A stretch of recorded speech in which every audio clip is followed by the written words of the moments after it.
Hello everyone, I'm Gavin Van Moore, Catholic author and speaker from Southwest Minnesota, excited to continue the series from my new book, Shine Through the Darkness, Reigniting Christ's Light in Your Life. Now if you enjoy this video, please like it, subscribe to the channel, and share with others that would also enjoy this content. If you would like me to speak at your parish or for your group, I will have my contact information in the description below. And if you would like to purchase a copy of my book, it is now on sale at Amazon.com, BarnesandNoble.com, and BookBaby.com. Links in the description below as well. Today I want to focus on the importance that relationships have in our lives and how each one is so specific and unique. Now, what's fascinating about relationships is that although every single one is different, it really is the most crucial aspect of what makes our life special.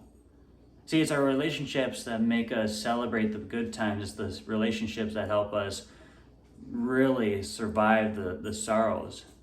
It's our relationships that just get us through the day-to-day life. See, without our relationships, we would just have this void in our lives. We'd just be lost in ourselves. Then we start thinking about if we don't have that relationship with God, that void is in our head, it's in our hearts, and how important and crucial that is. Now, sometimes our relationship with God can be kind of tough to pinpoint on where exactly we're at. Sometimes we can feel really close, like we're best friends. And at other times, there's this huge void in between us where maybe we just don't know where each other's at. One of the stories I want to share with you today is when I was a kid, I would always go on these truck drives with my grandpa. See, we lived a mile apart from him, and he would drive me into baseball practice, into football practice, and it was just this nice 15-minute drive where, to be honest, it was silent. My grandpa was a very quiet man. I was a very shy, quiet kid, and we would take our trip into town. We'd both be looking outside. Every now and then we'd have a story to share, but yet that was our relationship. We would spend all the time in the truck. We would spend time looking at the crops, out in the field picking rock, working in the garden, playing cards in their house, and sometimes we'd even go down to a restaurant where he'd order a hamburger and we'd have that.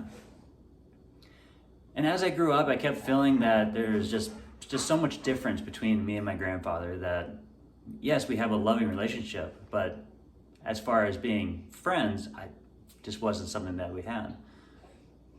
But that all changed when I was working on my first book, 1910, the story of the Van Moore family history. Now, one of the biggest blessings that we have is when my grandfather was in the Army, he would write back home, and luckily they were all saved. So I got to see him when he was in his early 20s. And at the time that I was reading them, we were the exact same age. I got to really start knowing him on a more personal level. I got to start knowing exactly who he was, how his brain worked, what his priorities were, how strong his faith was. And what was so important about that is I realized then that, geez, if me and my grandfather grew up in the same time, we would have been best friends. So why was there such this distinction in between our relationship when he was still alive? Well, it's because there was such an age gap. Okay? He was in his late 60s and 70s, and I was just a teenager. I didn't know how to talk to him. I didn't know what questions to ask. I didn't know what I'd want to ask him. And so when we don't have that conversation, it's tough to really truly build that relationship. That's where our relationship was at that stage. Now, jump forward when I'm in my 20s now. The first time I met my wife, trust me, it's a romantic story. We were at a mutual friend's wedding. A Meatloaf song started playing, and I saw this beautiful blonde out there dancing, and I knew that I had to go talk with her. See, when we're starting a relationship, you have to be able to engage it somehow. But it'd be ridiculous to actually stand there and say, she's now my best friend without even saying anything, or to imagine that, all right, the idea of love at first sight. But in reality, we have to start more groundwork. We need to actually have a foundation to build that on. So when I first introduced myself to my wife, we shared a dance, and then I got her phone number at the end of the wedding. And then for the next month or so, we started talking and would find opportunities to spend time together and go on dates.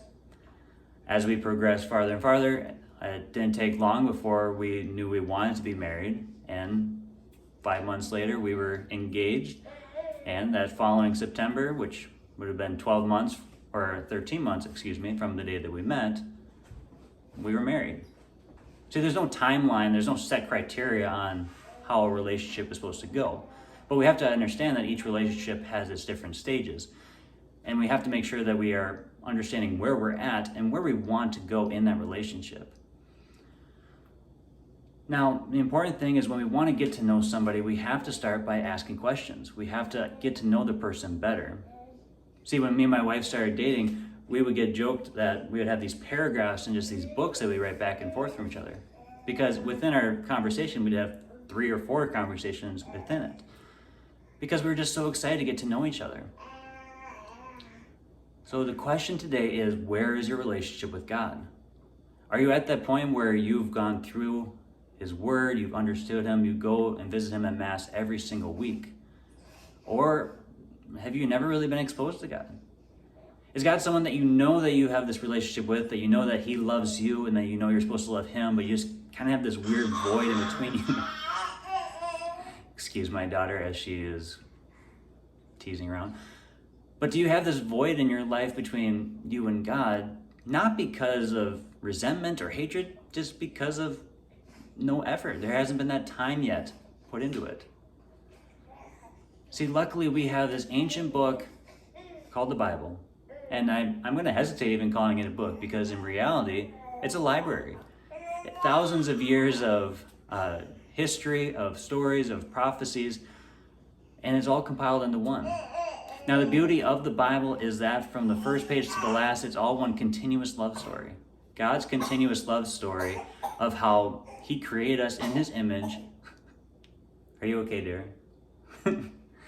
How He created us in His image and likeness, and how we keep pushing ourselves farther and farther away from Him. But yet, God never leaves. That's why it's a love story. We constantly look at the Israelites. We look at the story of the Jewish people. We look at the early Christians, and we constantly see that we are failing. We see the failures of Peter. We see the failures of all the apostles as they start denying and they leave Christ when He's at His final hour. We see how they fail, and yet God is still there triumphantly at the end, extending His arms out for us, waiting for us to embrace Him. So I challenge you today, get to know God better. It's never been easier than it is now to actually open up your Bible, open up your phone, you can have it right there, listen to Father Mike Schmitz or any other person that has done Bible in a year, and chip away at it. It doesn't matter if it takes you a year, if it takes you 2 years, as long as you can slowly start chipping away at it and get to know God every single day.